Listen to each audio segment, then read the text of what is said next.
Hey, good evening everybody. Tonight I'm going to make another lunch dish. I'm going to make fried mushrooms and mashed potatoes. This is a really good dish for new cooks for the simple reason is you can't mess up on the timing. And since it's made to be reheated, if you do one part before the other, it's not a big deal. So what you're going to need for this is I've got a couple of pounds, hang on, what have I got here? Yeah, 1.5 pounds of brown mushrooms. You can use white mushrooms. Slice them yourself. I like the pre-sliced brown ones because they come out really nice. You're going to need some potatoes. And again, this is a relaxed recipe, so that's up to you whether you want to use 3, 4, 5 pounds, whatever will fit in your cooker. And for seasonings, I've got some pink salt. You can use regular sea salt. And I've got some dried onions. I like adding these to the mushrooms because it really does bring out the flavor and it just adds a nice little touch.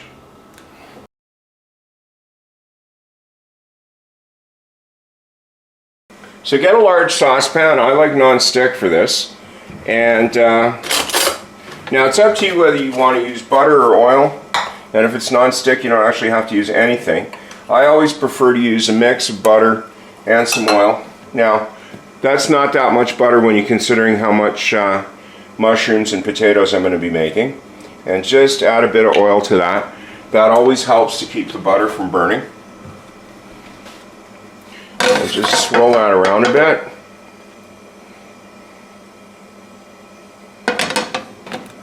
Add the mushrooms. Try not to drop any on the floor. I lost a couple, but there's lots, don't worry.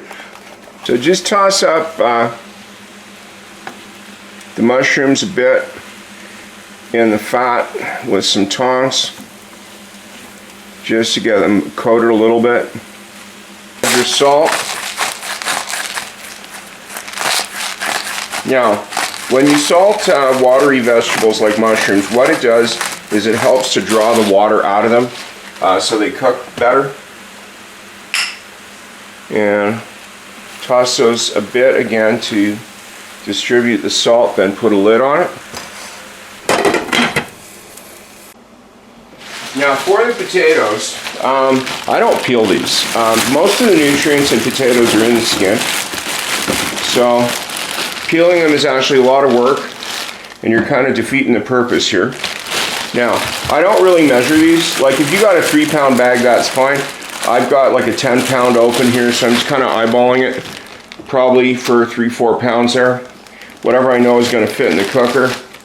And since I'm making a lot, I do want to make as much as I can.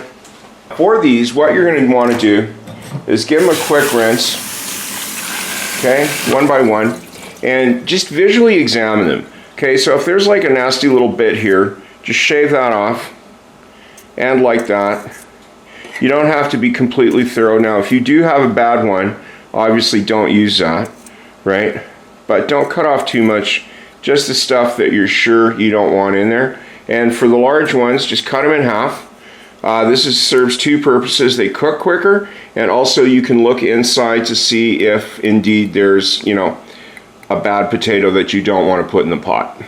Now here's a small one that I just kind of cut a couple of pieces off, and I took the other half out of the pot to just show you. What you want to do when you're making boiled potatoes is make sure that everything's about the same size. Okay, because that way you're going to ensure that they're cooked evenly and you're not going to have some that are hard and some that are mushy.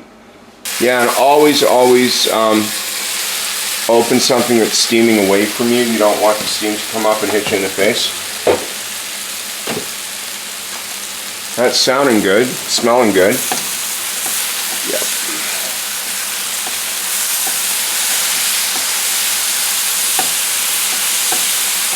Yeah, those are cooked up pretty quick, pretty nice. Now, you can either just turn them down or take them off the heat. One trick that I like to do is deglaze the pan because it gets all the dried bits off the bottom and also adds way more flavor. It puts it all back into the mushrooms instead of having half your flavor stuck to the pan. So to do that, a little glass of water, about a half a cup's worth, and just pop that in. Stir up the stuff on the bottom. I'll just tip this back so you can see. See all that dried brown stuff came off the bottom and is back into the mushrooms, and all of that is just flavor. So what I'm going to do now is put the lid back on and just turn this down to low. Just let it simmer for a bit. Try to get a bit more water out of the mushrooms.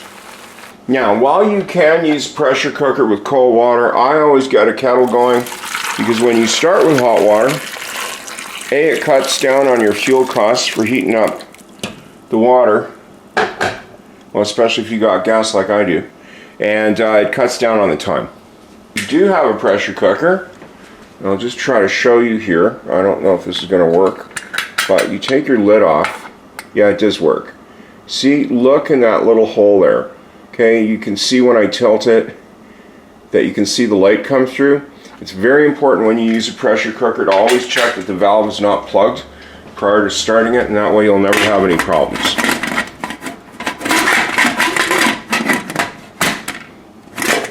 And make sure your seal is firmly seated as well. Turn that on, lock it down, and turn on the heat. I'm going to start timing this when it starts full whistle there. And for this, I'm probably going to do 9-10 minutes because I want these really cooked all the way through. Steam is coming out now, and I'll set my timer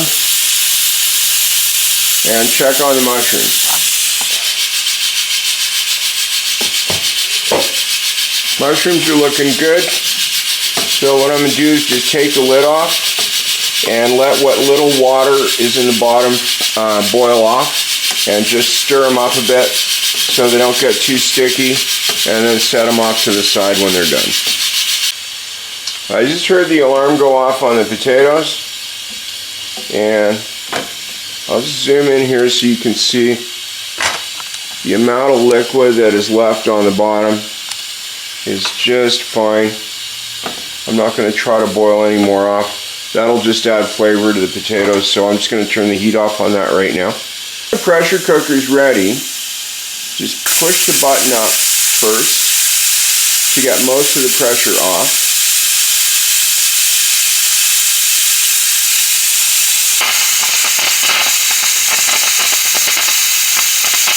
So you'll notice here, there's a lot of steam coming out now as it cools off.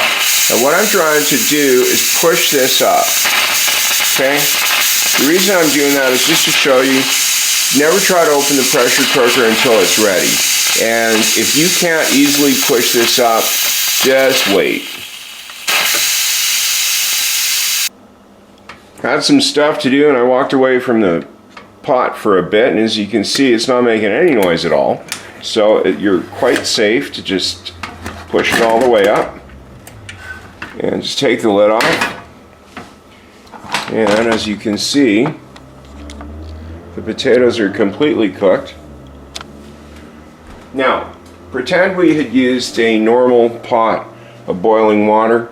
What you're looking for is the knife just goes in nice like that. That means they're cooked all the way through, and there's no hard bits anywhere. The fact that the skin is separating a little means they're slightly overcooked, but I'm going to be using this to reheat for lunches, so I don't really care. Just drain them in the sink there.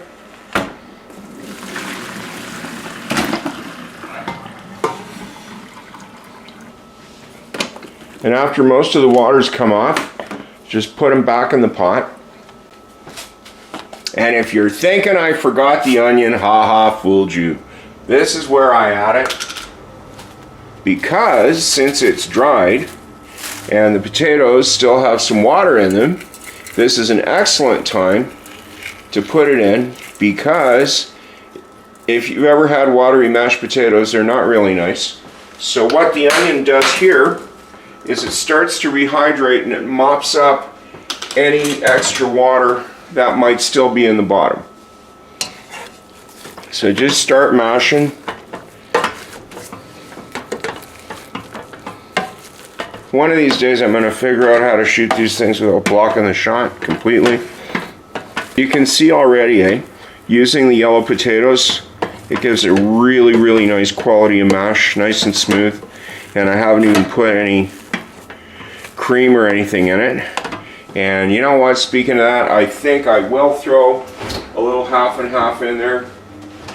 It is not required. It just adds a creamier flavor.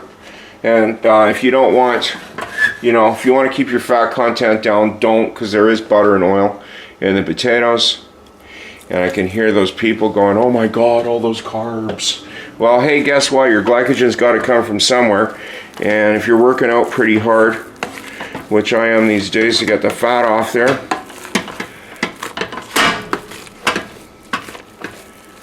you'll burn these off pretty quick. And come to think of it, you know what? If this is the only thing you're going to be eating, does it really matter if it's carbs or not? I think people stress on that kind of stuff way too much, but that's just me. Okay. So that's looking all nice there. And I'll switch from the masher to a spoon and just get the mushrooms in.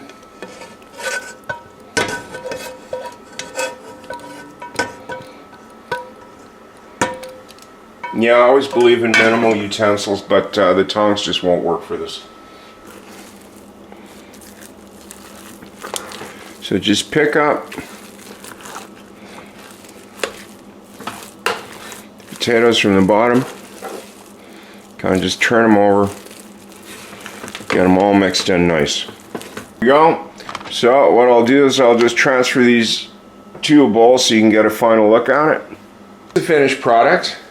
And as you can see from the size of the bowl, this is going to make, depending on how much you eat, 4 or 6 lunches easy. And just bring some in a container to work, heats up in the microwave in a couple of minutes, and it sure makes a nice change from sandwiches. And it tastes really good too. Anyway, so there's my fried mushrooms and mashed potatoes. Thanks for watching. I hope to see you again.